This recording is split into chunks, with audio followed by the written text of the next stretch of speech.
if he must ask for equity, he must come with clean hands. Mr. Festus Keyamo, who happens to be in the APC government, is using the privilege of being in government and also using his own chambers, which should be a conflict of interest, to terrorize a candidate they are afraid of. He, while serving as a cabinet member and campaign spokesman, remember, as a cabinet member is being paid by the taxpayers' money, is using the official privilege and the powers conferred on that office to intimidate agencies of government, including going to court and filing a case against the agent of the same branch of government to which he belongs. And this is happening at a time when the president told the world that he's going to deliver a legacy of free and fair election. So now it's raising concern. People are beginning to wonder whether it is the president who is, by proxy, using this cabinet member to infiltrate or influence or intimidate the agency of government. Danladi Umar, if you remember vividly, the chairman of the Code of Conduct Tribunal admitted on March 24, 2016, in the case between the Federal Republic of Nigeria and Bukola Saraki, that he discharged Tinubu in error. Yes, welcome back. We have Frank Shaibu on the line. Frank, can you hear me? Yes, I'm here. Good evening. How do you do, sir? Fine, we are good. Anyway, what prompted the briefing at the weekend?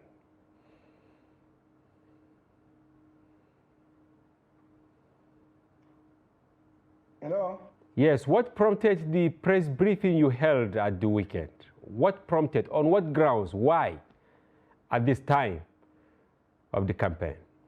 Well, the press briefing was precipitated by a shocking discovery we made in some of the documents we took a look at, particularly as it relates to Mr.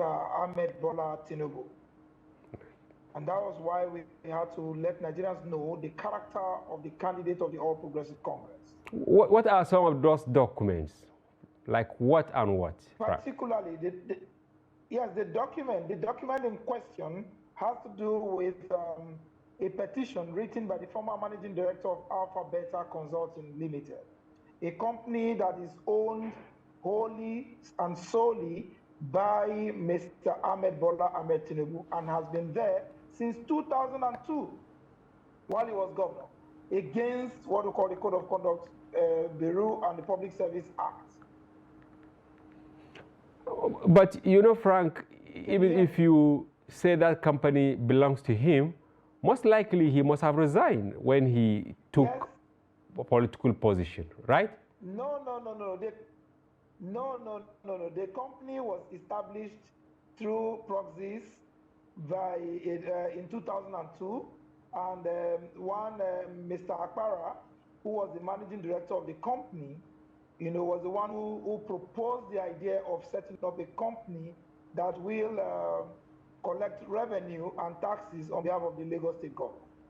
These he agreed to and did establish the company, and he had his first cousin, who later became governor of Osun State, Mr. Oyetola, and one other as shareholders in that company with 70% shares.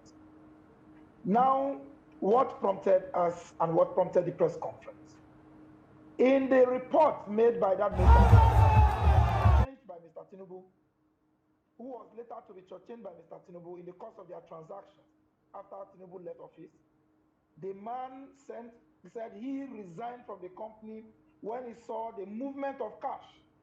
That on a particular date, 1 billion naira was moved from the account of Alpha Beta Consulting to Vintage Press, publishers of the Nation newspapers.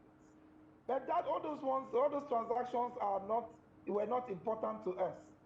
But there was a particular transaction that the EFCC, as well as the NDLA, did not capture, and they did not capture, and they did not take a look at. And that transaction had to do with the transfer of $4 million to a company known as Summit Integrated Services Limited, based in the United Kingdom. I saw that transaction, my colleagues and I decided to examine it and we decided to run the check that, look, let us check this company. This company is based in the UK. What service could they possibly have rendered to Mr. Ahmed Bola Tinubu to warrant the transfer and payment of $4 million to Summit Integrated Services? Upon our search, we made a startling discovery that the portfolio company based in the United Kingdom was registered and owned by an unknown entrepreneur who is resident in Barranquilla in Colombia. And the directors of Summit Integrated Services were one Mr. Joseph Golanziz and his children. 4 of his children are directors in that company. Now, this man is resident in Barranquilla in Colombia. Then we now decided to probe further. What is the net worth of Summit Integrated Services Limited? The net worth of that company was no more than $50,000. So what business could they be doing with a company based in Colombia? Now, Barranquilla, what raised our curiosity was the fact that Barranquilla in Colombia is a hub. It has a big seaport. And that seaport is a hub for the trafficking of heroin and cocaine to the rest of the world. And it has been notorious for such activities for a long time. So we now decided to probe further. If a company that its net worth is not more than $50,000, and Alpha Beta Consulting, a company owned by Bola Ahmed Tinubu, a man who forfeited $460,000 to the US government as far back as 1989, it means that, in my village, they say that a man who uses left hand does not forget it easily.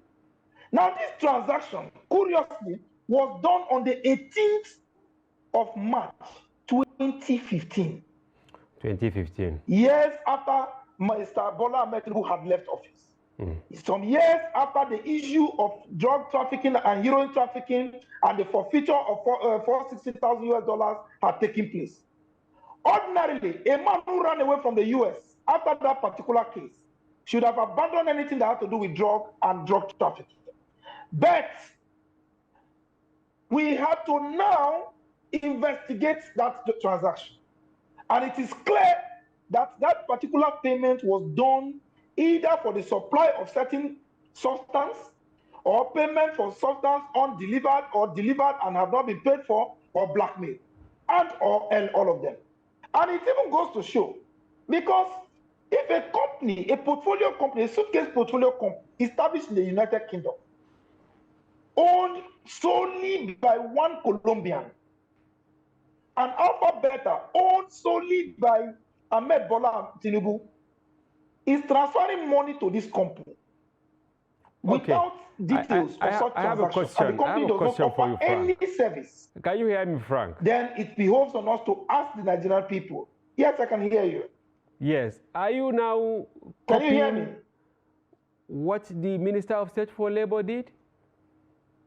Festus Keyamo? Because Festus Keyamo also, laid some allegations against your candidate, Atiku Abubakar, and he has even petitioned EFCC and the ICPC, the police, and he said that your principal maintains, a special purpose vehicle. He still has it, he said, and he did that before to siphon money. So why just 2 or 3 days after the allegation you came up with yours?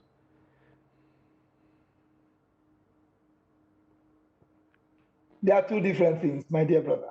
How? These are 2 different things. How? And besides, that particular allegation is before a court of competent jurisdiction. So it will be prejudicial for me to speak on it. Simply prejudicial. As it is, this has nothing to do with whatever accusations or allegations or spurious claims he may have made. But what we are saying is simple. It is about drugs, illicit drugs. I remember that the NDLA, sometime in 2021, said 33% of young people in Lagos State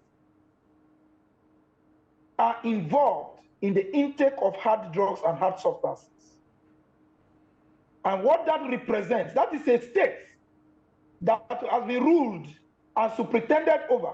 Yeah, that's by Bola subject to Ahmed verification, Tinubu Frank. For 8 years. And he has been the one who has produced his successors. And if as early as 2015, this same character is transferring as much as $4 million to a man in Barranquilla in Colombia, then your guess is as good as mine. Okay, why did you went to the press? Yes. Yes, why did you went to the press instead of also maybe after putting your facts together to prepare maybe litigations against him?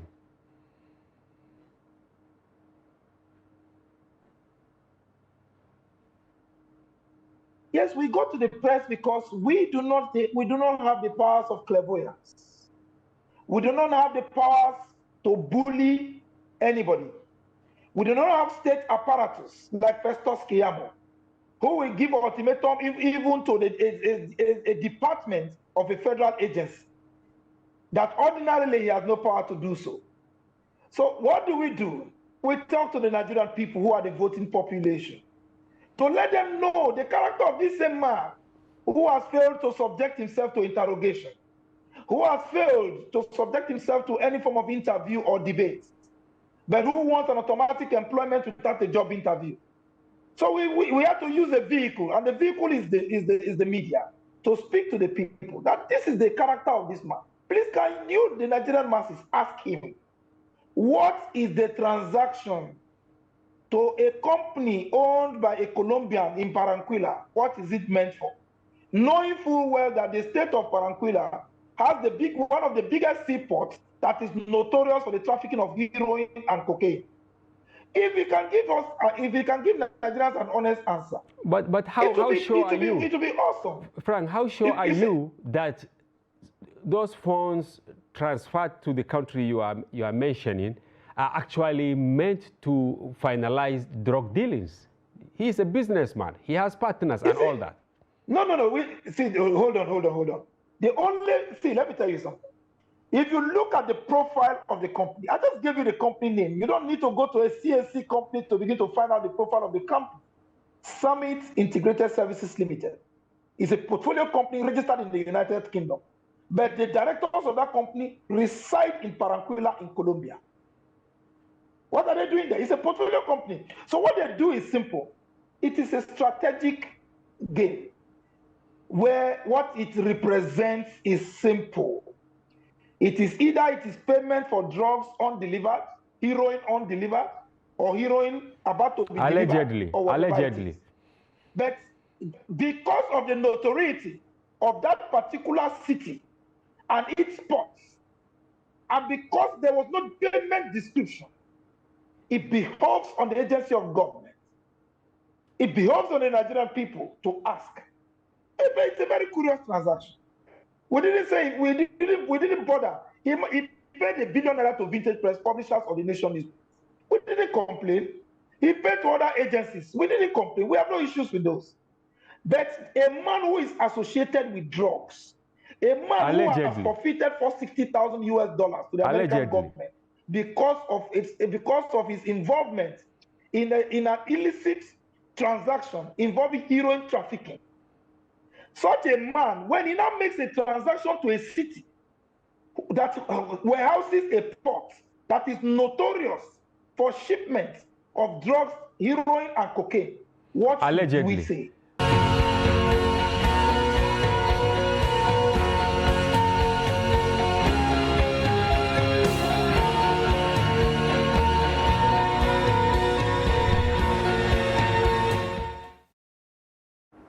Welcome back. We have in the studio Hajia Najazman. Hajia, welcome.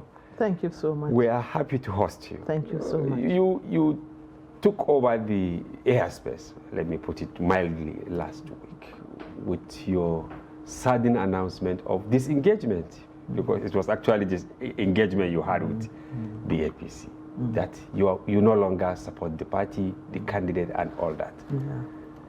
What informed that decision? So many things.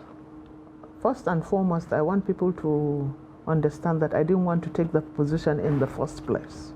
Okay, meaning the director. Yeah, director, civil. Yeah, and they pleaded with me to accept it. And because I didn't want to be arrogant, when people as a Muslim say, in the name of Allah, accept. Some people now pleaded with you. Yes, and that was why I took it in the first place. But I gave conditions. Okay. And my condition was that I had to sit with the Aswaju and know what he has for us, particularly northern Nigeria.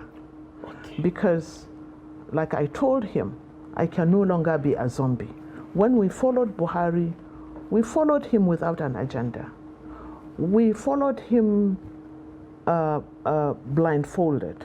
You're talking about you and your members? Most of us, most of Buhari's followers, you understand, that followed him for over a decade, did so blindfolded. Well, we thought that Buhari would change the situation for us. So that is why when people say they regret what they have done, I don't regret it. I don't regret it. I don't regret it because... Supporting him. Yes, I don't regret supporting him. And following him since 2003. 2002. Okay, 2002. I started the Buhari campaign. The day we gave him the card of APP then. APP, yeah. He solicited my support the first day he came to our national secretariat here in Abuja. So, and then from then, I didn't stop. But, you know, that is history. However, what I'm trying to say is that I followed Buhari, and millions of people followed Buhari because they thought he would change Nigeria for the better. But we never gave him an agenda. We never gave him demands. We never made an agreement with Buhari as to this is what we want. You only trusted him? We trusted him. So this time around, we have to learn from experience. Has he betrayed that trust? Yes, he has. He has in what way, Hajia? In every way. Because first and foremost, we are Muslims. I am a Muslim. I am first a Muslim before anything. Before North, before Kano, before Nigeria, before anything, I'm a Muslim. I am accountable to my Creator, to whom is the final return. I don't joke with that. So, and I told Buhari after he was sworn in 2015, I said, sir, you cannot rule without your trusted followers. It's an injunction in the Quran in which Allah spoke to our Prophet ﷺ, and directed our Prophet ﷺ that he should listen to the advice of his caliphs. The guided caliphs. The guided Sahabas. And why did Allah say that? For two reasons. One is only Allah that can rule alone, without any advice, without an advisor. And two, that those, his Sahabas, are those that had made the sacrifices, those that have fought. They sacrificed their wealth, they sacrificed everything for the Prophet to build a government in Medina. So Allah said he should listen to their advice. But Buhari discarded all of his Sahabas. All. 99%. The followers. All, you know, you have followers and you have confidence. Yeah. You have the steering. He discarded each and every one of us. So none of us was taken to the villa. None of us, you know, after the swearing. You mean all the people working with him are aliens? They are not aliens, but they did not participate in the movement. Okay, they did not really participate in the movement. Okay. They did not partake in the movement. Most of them were his blood relations. You don't do that.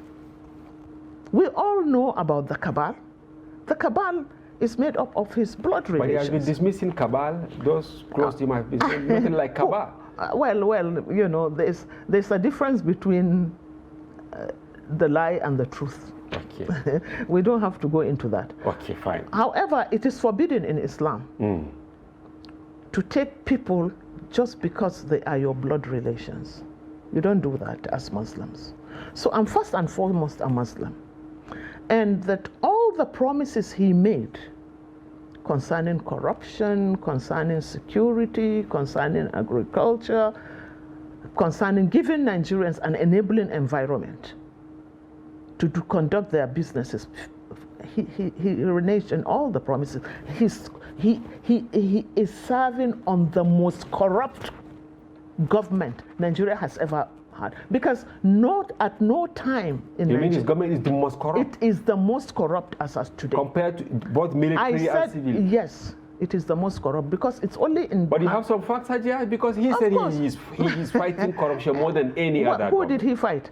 Even recently, who did he... He pardoned some of the biggest thieves we had in Nigeria. They are referring to former governors. Yes, of course. Why should he do that? You hear of billions stolen by a particular individual, and the story goes under the carpet. Right now, we are hearing of trillions missing. Referring to Gudaji Gazaures. Exactly. So what is he saying? He gives directives and counter directives are given. So you see, he has failed us. He has failed in his promises. So having said that, I cannot not come. If I made a mistake on Buhari, I cannot make another mistake on Asuwaju. But it took almost 8 years, let me put it this way, because we're in an election year. So last week, when you now issued your statement. No. It wasn't 8 years of who? 8 years of Buhari. Not 8 years of Asuwaju. Yeah, but Asuwaju, he has been preaching. It's a candidate. And saying that definitely he's going to build on what? Exactly. This is what he's saying. So what is it about Buhari that he wants to build on? Now who convinced you to actually accept to be part of the campaign? Because people are saying... Asuwaju convinced me. Because he said in personally, you started him? Yes. What did he tell you, and how were you convinced that, okay, something will happen? Well, you see, as a Muslim, I rejected the appointment ab initio. When they called me to give me the appointment, I said I didn't want it. But some have even bribed me their way to get some. Well, I don't need it. Why should I? What is it? I'm 66 years old. At 66, what do I want? What do I need? All I need is the legacy I'm leaving behind that will serve me in my career. I have a feeling that he will not deliver. He will not, definitely. No, let me tell you what happened. So when I rejected the appointment, they called me to say that they are giving me the directorate of civil service. Yeah, civil society. And I told them, your pedigree. I don't want it. So he said, please, Hajia, please accept it. I said, no. He said, why are you not accepting it? I said, because Asuwaju knows me. He knows where I am. He didn't call me to tell me. You are calling me today that my name will be out tomorrow. I don't want it. So we agreed that I will see Asuwaju. But let me allow them to put the name for the list that was coming out the next day. Well, it can't wait, the list. Because it can't wait. But if after sitting with Asuwaju, I feel that I'm not satisfied with what he will tell me, then I can opt out.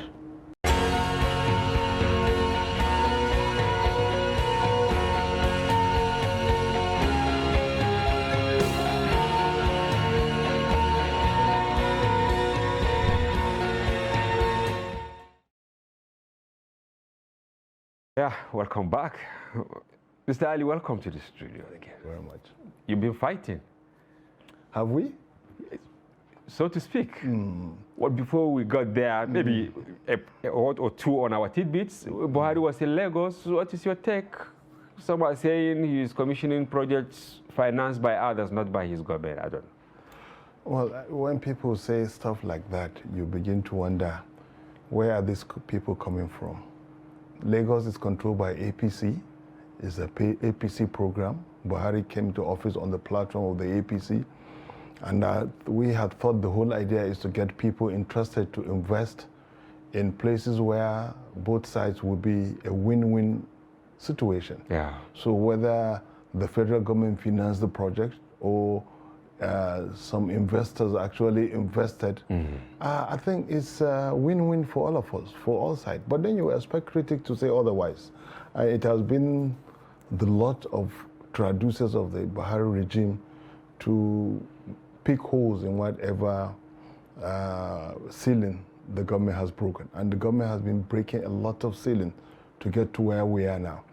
The commissioning not too long ago, like in the tidbit yesterday, or 2 days ago, or thereabout, is a testimony of the remarkable growth under the APC government in the last 7 years.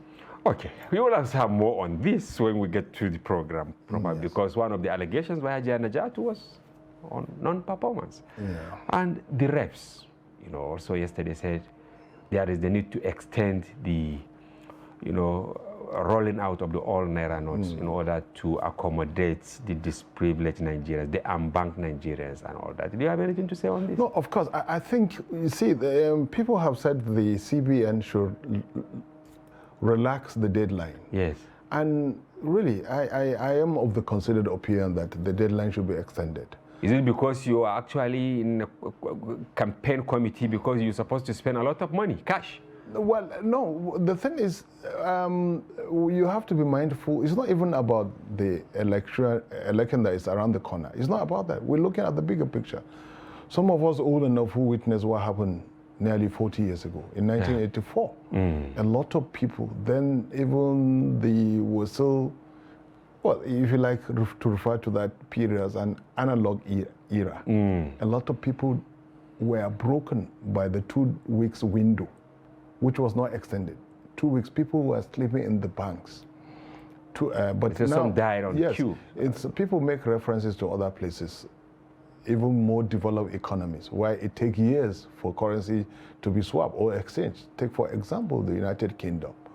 And the tradition of the UK. Yeah. The monarch passes away. The picture of the new monarch will be in the currency. Yes. That it takes years, 2-3 years at the most. At the least, 3 years, side by side. Then how much more a third world country still developing, where the majority, till this moment, the country is grossly underbanked, underbranched. Some of the branches, if you go to the rural areas, till this moment, your governor said only 3 local government areas. there you are. I was going to make reference 14, to don't that. In Borno, the same thing. Yeah. So it's not even about the election. You have to look at the bigger picture. There are people who, till this moment, they conduct their businesses in cash. But we are yet to get there. Malali, curiously, 1983, it was during Buhari. Now 1984. 84, Yes. yeah, it was during Buhari. Now, it is the same Buhari in actually civilian garb. And people are saying whoever takes proposal to him, once he trusts you, just say, go on. Is he not really learning lessons from what happened previously? Well, they say those who fail to learn from history are condemned to repeat it. I think in the words of Francis Fanon, those who are mindless of history are doomed to repeat it. But to be fair to the president also and to the government, the currency, change of currency, I think in a way, if given properly done, except for the timing, it's good for the nation's economy. A lot of people to this moment, and it has to do with this raging insecurity. There is a lot of cash, and then fueling inflation. But if you can control cash flow, cash in the economy, perhaps it can help to bring down first inflation and force to track people. But some people say, because when you have large cash in circulation, as an ordinary economist, pedestrian economist, I'm not much of an economist, but I will tell you this, and I think it's basic economy. When you have so much cash in circulation, then you give room for a lot of other things, apart from hyperinflation, because there will be so much cash chasing few goods, there's also the issue of insecurity in a country like ours now, bedeviled, and indeed it's a subcontinental-wide insecurity now we have. Yeah. We've had instances of criminals operating cross-border, dealing in cash. But if you can streamline, limit the amount of cash, and then monitor those who, in places like Asia, if you go to China, young people don't even know what it's physical cash. Yeah, they rely more on the circumstances now. Yeah, they're totally For instance, different. yeah, when you go to Borno, Yobe, parts of Adamawa, even Sokoto, Katsina, if you go to the, that belt, you see people. There are some they don't even have phone, so they can't even do the cashless transition that we are talking about. Exactly, the same way people are raising even how effective has been the cashless policy, even in urban centers, because instances of, if you like, failure, where the internet fails for, I think 2 or 3 days ago, one of the networks actually had a grid collapse. For a few hours, the network was completely offline. Yeah, it was actually a heated argument during our newsroom, review yesterday, because to even understand, to make sense, so that we'll find a middle ground. Exactly. Because it's a wonderful policy, as the rep said, and at the same time, actually pushing the poor and Nigeria's economy defies almost everything you can do, because you spoke about economies, but now, because of the paucity of the new notes, cost of goods are also going high. Exactly, and people already are subjected to a very horrid experience, reminiscent of nearly 40 years ago, 1984. People are spending nights at a time there is this insecurity, heightened insecurity. 39 years ago, it wasn't like Nigeria wasn't this populous. And there wasn't so much pressure in urban centers like we have now. So really, going by this argument, you will say, yes, let's say take a while, a year, gradually, but then you see the Nigerian environment is such that already there are speculations, some people are already faking the new Naira notes. Yeah, I've seen one. You see, that is it. So the issue of security he was also. Even 1,000 Naira, he was only able to depreciate it because of the certain security features there. So these are questions, and then coupled with the fact that, as far as I'm concerned, and I'm in the media, I should know, the CBN has not done a very rigorous public enlightenment. Okay. So that also has a lot of effect. All right. So I think extending the window to you June. Speak like an economist. Well, finally, yes. Some people are saying Police Service Commission has, to some extent, has outlived its usefulness, or even the laws establishing it were actually not properly framed, going by the drama in that agency, if I should use this word, because, okay, Arasi has been appointed. Already some issues have started. Must it be a former IGP? Why? And they keep having issues. Why can't they alter the provisions and bring maybe a retired judge? Like the acting judge. I don't know. Yeah. What is your take on this? I think maybe we need to shock the system. Completely.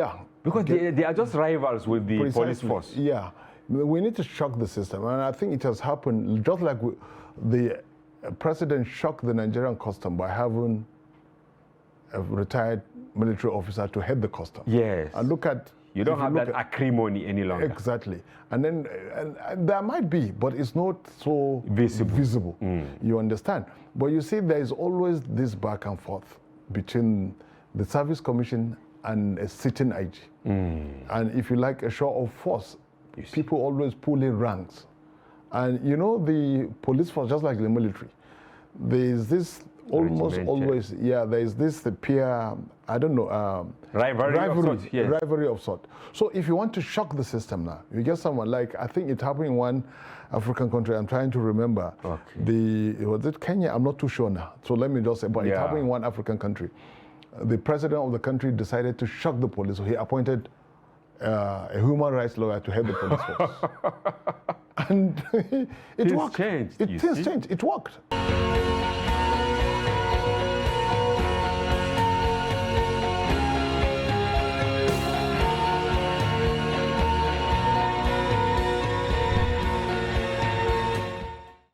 we now have Mustafa Audu. He is the spokesperson of the APC Presidential Campaign Council in charge of North Central part of Nigeria. Welcome to the program. Welcome. Good evening. You can see the day is fully, loaded too, because things are still happening as we Absolutely. speak now. Yeah. Absolutely. So how has the campaign been? To be honest, it's been very interesting. Some parts have been very good, very engaging. Some parts we've noticed that, as a party, some people have not been too satisfied. So this is an opportunity to interact with people. This is an opportunity to find out where we've done very well and where we've not done so well. So it's very interesting going around the country. It's very interesting engaging with people. This is what politics is about. Politics is about service. You can't serve the people if you don't engage and interact with them. So it's been very good, I have to say, all in all. Okay, now this actually takes us to Katsina, Yes. our first tip today. You can see wonderful projects there. Yes, absolutely.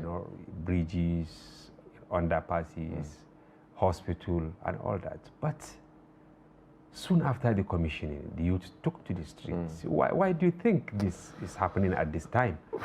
I think, while there are some elements in the APC working very hard to make things right, to deliver their promises to the people, just as we've said, we saw those very laudable pictures, the underpass, the flyovers, the water projects, the revenue house. I mean, the list was fantastic. Even hospital, yeah. Hospitals, yeah. And then you have some other people who are not, who are in the APC, but they are not really APC. Elements of the PDP and other elements that have come into... You want to shift blame? No, I'm not shifting blame. Okay. All I'm trying to say is that the party is not perfect. Yeah. There are people working very hard to make sure that the party comes back. There are people working very hard to deliver on the promises to the people, while there are other elements in there that are working hard to reverse all these effects. And I think that's what the protest was.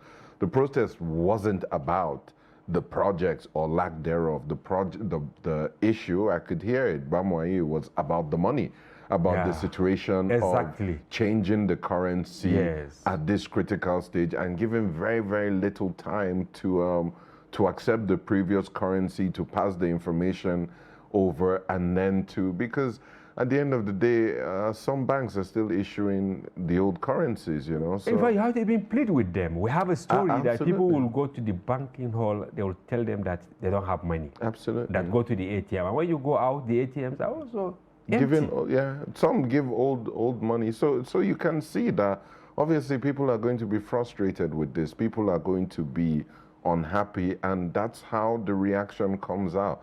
And as for me and the number of young people who are in politics, we believe that you have to be honest, you have to be straightforward.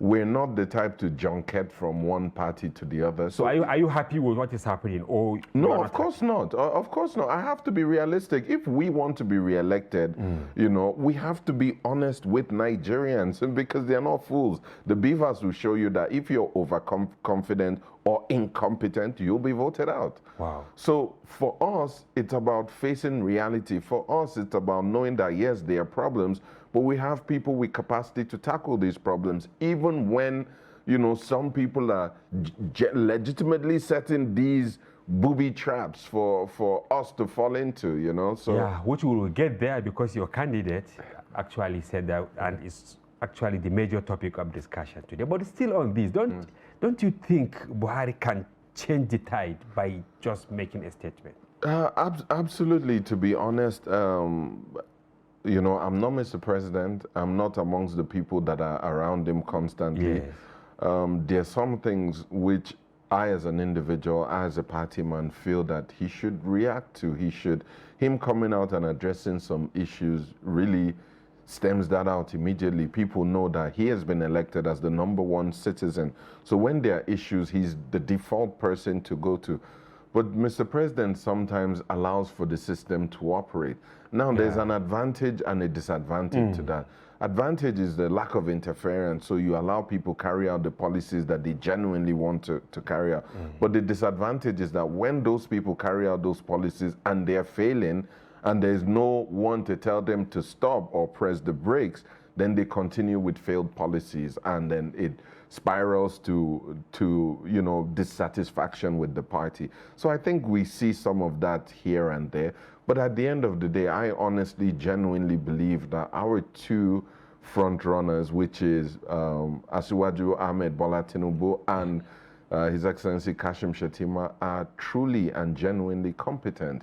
You can see their track record, and I'm sure that by the time, God willing, they are voted in by Nigerians, they will come in and reverse some of these policies that are not beneficial to Nigerians. Yes, some stories this evening, you know, have it that there are some forces behind the CBN governor, because he can't just unilaterally say, because I have the powers, you know, to be central bank governor, I have to insist, and Nigerians must agree with what I'm doing. Do you agree with this, that some forces are actually using him on one hand, and the second hand is that, on the other hand, I mean, he's also fighting back because he lost the APC ticket. He's so angry, so let the whole house burn. To be honest, I don't want to make statements that I don't know whether they are correct or not.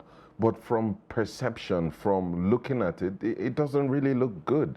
Yeah. It doesn't look good that a CBN governor would buy 100 million naira form. It doesn't look good at all. And not even attend the primaries. You know, if you look at his salary, I don't think it's 100 million naira. Is there some youths? Your generation bought it for him. Okay, then I don't know, to be honest. You know, so that's why I said I don't want to make representation of what I don't know. This was what he sold. The dummy they actually, those are his sold. I'm not like I said, perception. The perception is not good. Yeah. It's not good for a central bank governor to refuse to attend any of the hearings. Yes. The Senate and to actually arrest them, you know. The Senate and the House of Representatives are constitutionally empowered to call anyone for questioning, especially about policies and laws that they implement. The issue of redesigning Naira notes has been there from the beginning, and I think by law every 5 years, but it's never been implemented. Why implement it now on, you know, the eve of an election, you know? So all of these things call to question the decision-making process. If you're saying you want to, for example, let's go with what some of the statements he has made, you know, you want to mop up the cash from the system so that politicians won't use that to buy votes. What is stopping these politicians to take the money they have to buy dollars and use that for votes? So, oh my God! And you can see people can't buy bread. We have a story from Kano today that someone went out looking for where to buy bread. Yeah. The vendors are not even there because they don't want to be caught in the trap. So people are not producing. Yeah. It's like Nigeria is edging towards standstill. Yeah, retrogression, and you know, this kind of policy, where, you know, I'm not a finance person, but this looks like you're trying to encourage trade by barter, take us back maybe 200 years. So that's why our presidential candidate would come out, you know, strongly and insist that there are forces behind, you know, some of these people trying to sabotage his election. So I wouldn't blame him for that statement. And if you look at it deeply, you'd see elements of that in there. But this is my party, and I want my party to win, but I prefer Nigeria, a strong, better, more productive Nigeria. And I know that not a lot of our leaders in the APC are competent. Not a lot of them have the ability to deliver. Yeah. I know these two are fantastic at what they do. If you look at their track record, you see that they've excelled in leadership. And one thing I'd like to add is that, you know, what Nigerians don't understand and what generally we don't understand is that leadership is not for everybody. It's like getting on a plane and calling somebody and say, okay, get behind that cockpit and start flying. Or you give somebody some surgical tools and stethoscopes and say, start doing brain surgery. Without the training. Yeah, so likewise leadership. And leadership is the most critical job in the country, in any country in the world. The leaders are number one. But in Nigeria, a lot of our leaders, you know, in various positions don't have the competence or the capacity to do the job that they are doing. And that's why I said, yes, I'm a party man, but Nigeria first.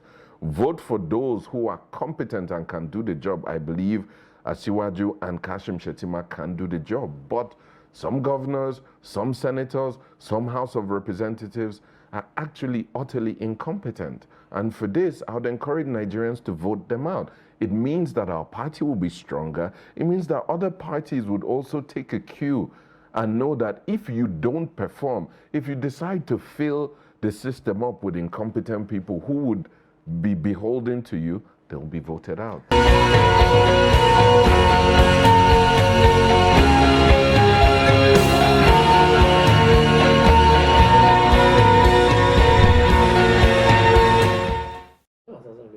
Hello and welcome to Daily Politics on Trust TV. I'm Hamza Idris.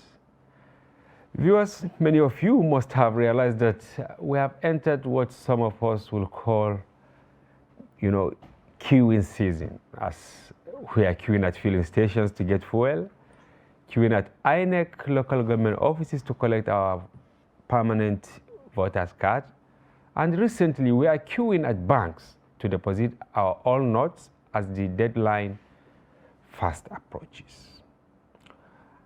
Also, we must have also realized that 2 out of the 3 queues are somehow linked to the 2023 general elections, which begs the following questions. Will the deadline for the collection of permanent voters card be extended again? Will the deadline for deposit of the all Naira notes be extended? Will the failure to extend the time frame lead to a policy somersault by the CBN and the federal government? In the studio tonight, we have 2 people who will help make more sense to the issues. We have Baba Yusuf, who is a strategist, policy analyst, and also the CEO of Global Investment and Trade Company. We also have Emmanuel Njoku, the Director of Democracy and Governance at Connected Development, COD. Welcome to the program, gentlemen. Thank you for having us. Yeah, we're happy to have you in the studio. Yeah, good to be here. Time. Yeah, well, before we start, Nigerians might have to pay extra when withdrawing the new Naira notes from POS operators and all that. The operators say they have added the extra charge because of how difficult it has been to get the new notes. For 5,000 they charge 100 naira. For 10,000 they charge 200 naira. But if you want new notes, for 5,000 they charge 200. For 10,000, some people they are collecting 500 for 10,000. Because if you want to get the new notes, you have to go to bank. When you go to the bank, and only 20k you can withdraw per day. That is why they charge this amount, because to get it is hard. This is Yunusa, a POS operator who says he will keep accepting the old notes till 2 p.m. on January the 31st. Up to tomorrow, when he brought the old Naira, I will just collect it. So I will stop it by Monday around 2. I will stop collecting because I will just walk to the bank. Okay, so all the time you've been going to the bank, you've been accepting the money from you. Yeah. Have you encountered any challenges accessing the bank to withdraw? And if you want to withdraw that, you can first challenge there because they are not giving you cash on the counter until 31st. He also says he hasn't experienced any challenge depositing his old notes. Deposit, they can accept the money. There is no any challenges for deposit. Even when you carry like a 20 trillion, they will collect it. Gentlemen, what is going on? Maybe I should start with you, Iman. It's a very funny time and very interesting time, and I see more interesting times ahead. Like you said in the beginning of this program, some of these things are tied to the election. So you talk about collecting of the voters card, you talk about the cash, and like you had the presidential candidate of the APC also mentioned that even the fuel part is also tied to election. So maybe the 3 of them are tied to the election. So maybe 3 of them are also tied to the election. Yeah, it's sad. This is a phase in our country at this time that it's a difficult period for Nigerians. But as an election person, given that I've worked and observed elections since 2011 till date, I think the policy around the cashless policy, around the redesign and going cashless to also make sure that there's no money, for politicians to use money to influence and induce voters and also rig the process. I think I like that part. But sincerely, I feel that the timing is also wrong. I don't know why the CBN woke up late to all of these things. I believe that CBN, this policy is something that probably should have started since March or April of 2022. So Nigerians will have that space of 10 to 11, 12 months before the elections to have done all of these things. I mean, the CBN may think that 90 days is enough time for him to mop up over 3 trillion naira. I do not think is enough time. And I also think that going forward, that the CBN, I'm sure they are seeing the chaos across the country. As I speak to you, as I sit here, I do not have any cash on me because I've tried to dispose every old note I have. But do you have fuel in your car? Thank God I have fuel in my car. Okay, you are lucky. So, but because I dispose every old note I have, now it's so difficult for me to access the new notes. But thankfully, I can do my transaction every 3 other electronic means. That is you. That's me. That is you, Baba Yusuf. What is your take on this? Well, I think in this country we have a knack for creating crisis. Okay. As an excuse for bringing solutions. A country that plans to fail that refuses to plan has planned to fail. Okay. Almost everything that are critical we are supposed to do, we don't plan. I don't know the excitement about bringing up policies that are so germane and so important and critical to national development. But you only wait until at a wee hour of a critical moment in the history of Nigeria to now say you want to implement that policy. One objective which is good, like Mr. Njoku mentioned, is the cashless policy. Nobody is arguing about the importance of the cashless policy. Since the days of His Highness Sanusi Lamida Sanusi, the former CBN governor, we've been hearing about the cashless policy. It's a global trend, it's a reality. But to wait until at the tail end of this administration, almost 8 years later, less than 6 months to a critical election period, at a point when almost the same time, less than 1 month or 1 month after, the Nigerian Bureau of Statistics, in collaboration with the UNDP and other organizations, revealed that over 63% of Nigerians are multidimensionally poor. That means in all ramifications. Over 133 million people. Okay? And we know for a fact the country Nigeria, the economy of Nigeria is majorly driven by the informal sector. Yes. In 2017, IMF declared that about 80% of the populace thrive on the informal in the informal sector. That is almost close to 160-something million people. Wow. Now, you come up with a fantastic policy that you could have initiated, planned, strategized to implement with milestones that you can measure over a period of, for example, 4 months when this administration came back in 2019. Okay, you mean immediately after this? Yes, and do a systemic, replacement of this currency. The replacement of currency, the redesign of currency, mopping up liquidity is okay, is standard, especially given our current situation. But the hows and the whens are going to, albeit maybe, become the critical failure factors rather than become critical success factors. For example, we talk about all that we like talking about is this policy will help the election. I disagree slightly because, to be honest, for all we care, this is Nigeria. We know there are people that will sit in the confines of their homes in their air-conditioned rooms and whatever money they want, they get. Meaning they will call bankers. Yes, the masses are always at the tail end, at the tail negative end of collection of the brunt of this kind of policies. So to be honest, as far as I'm concerned, the political class will wriggle its way around this. The people that will suffer are still the people that are supposed to benefit, if any, from this kind of policies. And that is why, for me, the policy is good, but if the timing is wrong, then it is not good. Now, talking about the timelines. Deadline 31st January, okay, which is, of course, impossible. So it's impossible? It is impossible. Now, why? Right? We have, according to the CBN governor, as of September last year, about 2.7 trillion currency in circulation, right?